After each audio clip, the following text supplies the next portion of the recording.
France Acouphènes est une association d'ailleurs qui est passée RUP depuis peu, donc reconnaissance d'utilité publique. C'est une association qui s'occupe des patients qui ont les pathologies suivantes, la maladie de Ménière, des acouphènes, de l'hyperacousie ou les neurinomes. Et en fait, donc l'association crée des rencontres entre patients de même pathologie pour justement être compris, entendus et se donner des conseils pour un mieux-être, pour vivre avec nos pathologies en mieux-être.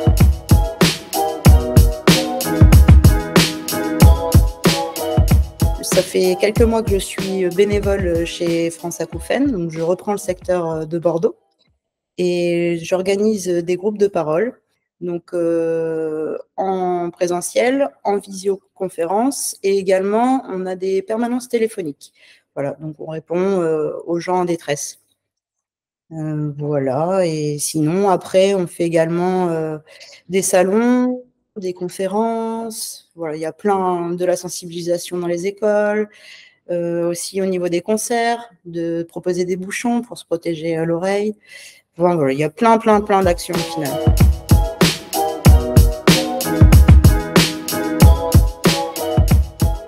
Complètement, malheureusement, anciennement, c'était vraiment un problème de personnes âgées. Maintenant, surtout déjà avec tous nos appareils connectés, que ce soit le téléphone avec les oreillettes constamment. Il y a aussi les jeux vidéo avec les casques. On règle pas forcément le son correctement. Et puis après, il y a les chocs sonores aussi. Ça peut être un concert, ça peut être ne serait-ce qu'un bruit de travaux, enfin des chocs sonores qui vont heurter l'oreille et là qui vont déclencher cet acouphène qui va s'installer malheureusement.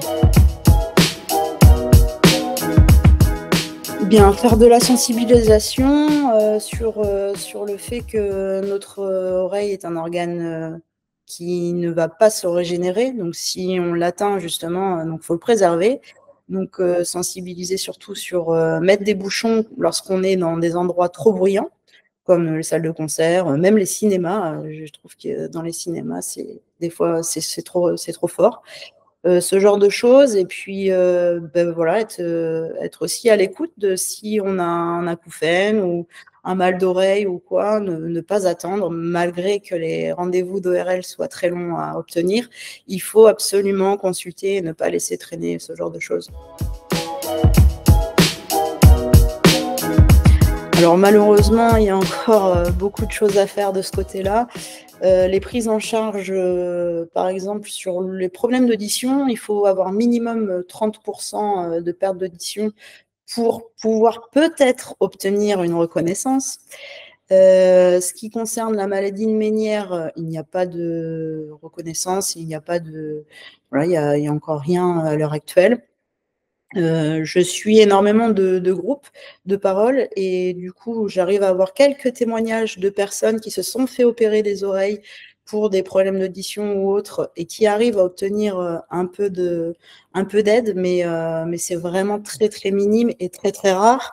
Et souvent, ce sont des gens qui ont fait vraiment un 7-8 dossiers MDPH alors que ce sont des très gros dossiers à monter avec plein de pièces médicales. Et donc là, il y a vraiment un très gros problème parce que c'est réellement des pathologies qui sont handicapantes au quotidien, qui nous empêchent malheureusement de travailler comme on voudrait et malheureusement, ce n'est pas du tout reconnu.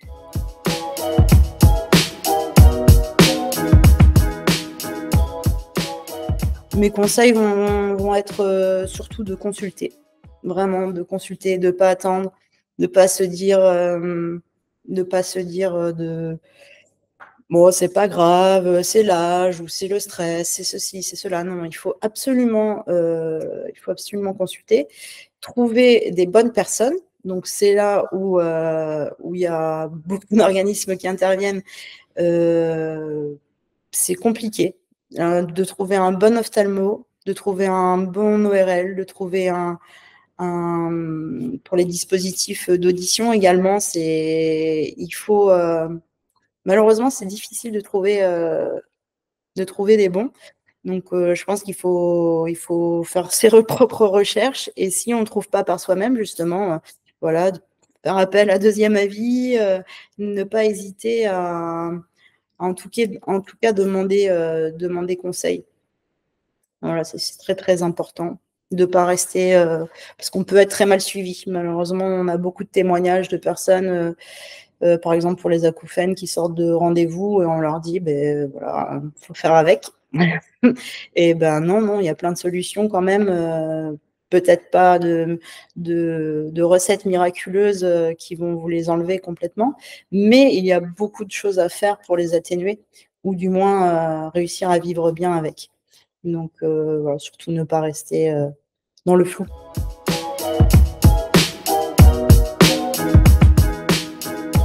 Moi, j'ai 42 ans aujourd'hui, je m'appelle Aurélie Morin, je travaillais à l'aéroport de Bordeaux-Mérignac, j'ai été prise de crise de vertige rotatoire. Donc j'ai commencé par faire les urgences où on m'a dit que ça devait être des cristaux dans l'oreille interne. Donc j'ai fait de la kiné, puis en fait c'est resté, l'instabilité est restée. Donc j'ai fait le parcours du combattant entre 6 ORL. J'ai fait de la kiné vestibulaire pendant des années. J'ai fait le parcours traditionnel, les semelles, les dents. On vous fait faire tout ce qu'il faut, enfin, tout un parcours, sachant qu'en fait, on ne résout pas du tout le problème et on ne vous donne pas de diagnostic, surtout. Donc, sans diagnostic, c'est sûr qu'on a du mal déjà à comprendre soi-même ce qui nous arrive. Donc, souvent, on finit dans un parcours psychologique ou un suivi, on est obligé d'être aidé. Et le problème, c'est que dans notre pathologie, justement, on n'a pas envie que ce soit psychologique. Donc, on ne va pas du tout aller dans ce domaine-là en priorité. Ça va être le dernier, forcément, alors que pourtant, ça aide beaucoup. Et on devrait déjà nous conseiller, nous orienter directement au final.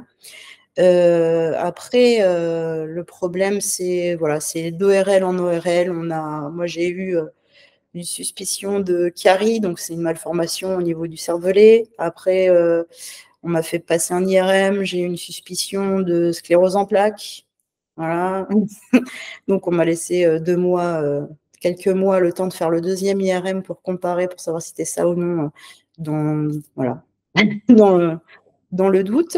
Après, du coup, j'ai fait plein d'ORL. J'ai réussi à avoir rendez-vous avec un professeur de Bordeaux qui, enfin, s'est occupé de moi et qui m'a diagnostiqué une maladie de Ménière sans perte d'audition. Donc, c'est pas réellement, je rentre pas dans une case, mais déjà, on s'oriente quand même sur l'oreille interne et on arrive à peu près à voir. J'ai testé plusieurs traitements parce qu'il y a beaucoup de causes possibles, que ce soit la pression de la boîte crânienne, le liquide qu'on a dans l'oreille interne. Enfin voilà, donc on élimine les causes petit à petit. Mais du coup, j'aurais beaucoup aimé avoir le bon avis, du deuxième avis, 9 ans avant, et ne pas perdre tout ce temps et cette énergie à trouver une personne qui vous suit réellement et qui vous prend en charge et surtout qui vous soutient aussi. Donc après, c'est vrai que pour le côté d'être soutenu, c'est vraiment France Acouphènes, c'est pas les médecins, c'est le côté humain que je n'avais pas. Sachant qu'après ce genre d'handicap, le problème c'est que c'est invisible. Donc un jour ça va très bien comme aujourd'hui, là où je vous parle. Demain je serai peut-être coincée sur mon lit et du coup les gens ne vous prennent pas au sérieux. Donc le fait aussi de ne pas être pris au sérieux, on se demande si c'est pas nous qui sommes fous.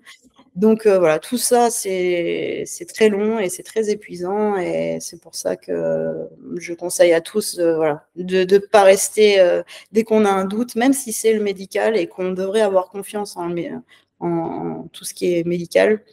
Non, il faut suivre son instinct d'humain et il faut aller vraiment vers les gens qui vont vous trouver de quoi aller mieux, tout simplement.